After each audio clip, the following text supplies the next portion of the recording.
Parents, big part of the family and the family budget as well. But grandma and grandpa do not have to spend a fortune to help out. Listen up to this, grandparents. You want to listen to this interview. Here with more is Mike Settle, president of Settle Financial. Thank you so much for joining us. Thank you for having me. We were talking about this. How often do grandparents help out financially?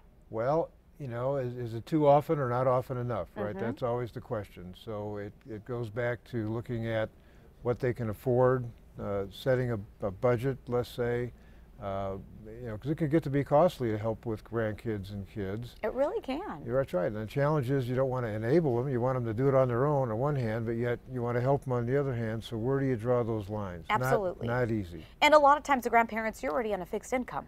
That's correct. Yes. You know, you don't want to work Right. until you're 90 years old. So what happens is the first grandchild gets more attention, right? And by the time you get to the fifth one, the budget gets a little stretched, doesn't it? So thinking ahead, going back to planning and thinking about how are you going to do this, what kind of budget, what kind of precedent do you want to set, you know, that kind of thing. So it all goes back to planning.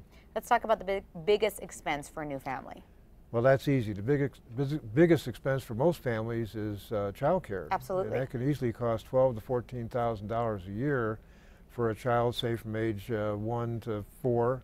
So that can be offset if you're a grandparent and you're retired, maybe working part-time. Take care of the grandkids 1 day a week or 2 days a week, or and that can really have a big impact on the budget. So instead of just handing over money, saying, you know what, I'll take the kids for, you know, a day or 2 days out of the week, and that'll help you with your budget. That's right. And the best thing about that is you get to give them back.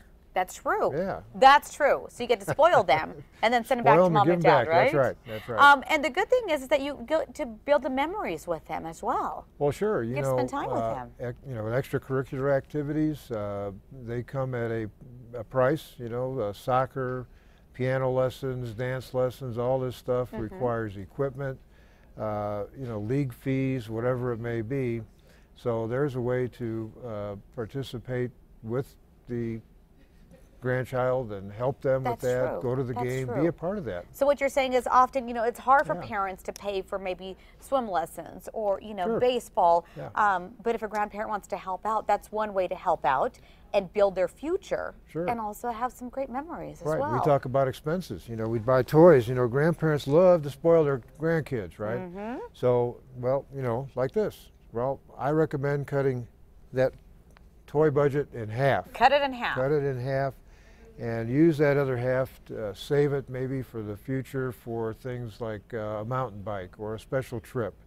That type of thing. Something a little bigger. I mean, how many stuffed animals can your child have, That's right. Well, you know, I got some more home for myself, right? But these are two of my favorites. That's true. Okay, so let's talk about saying no. I know this is a hard one for grandparents, you know, especially when you're, you know, your daughter or your son, they're saying, Mom and Dad, I really need help for this. How do you help them, but you don't enable them by paying for so many things for your grandchildren? Well, taking a long-term view is one way to begin, at least, and think about, you know, this is going to go on for years and years. So we're starting with a grandchild today. We think about maybe college in the future. And, you know, college expenses can be high, and they're getting more expensive all the time. Could be up to $500,000 in 18 years to go to a four-year institution. True. Putting money aside for the future, some parents favor a 529 plan. We tend to go with a Roth IRA and other instruments because of no restrictions on how to use them. It doesn't have to be dedicated to college. There's lots of tuition help out there and loans and things like that to maybe go to the military. That's true. So starting when they're young and looking over the long haul and thinking about, okay, how much are we willing to allocate as we go along this path in the future, and think about the activities, things that are going to come up. In other words, advanced planning. Think about it, plan for it, and just explain it to the kids and say, look, you know, there's only so much to go around. Exactly. Exactly. So start with the budget. Think about the most important things, long-term goals, and that's how you should allocate your money for the grandkids, right?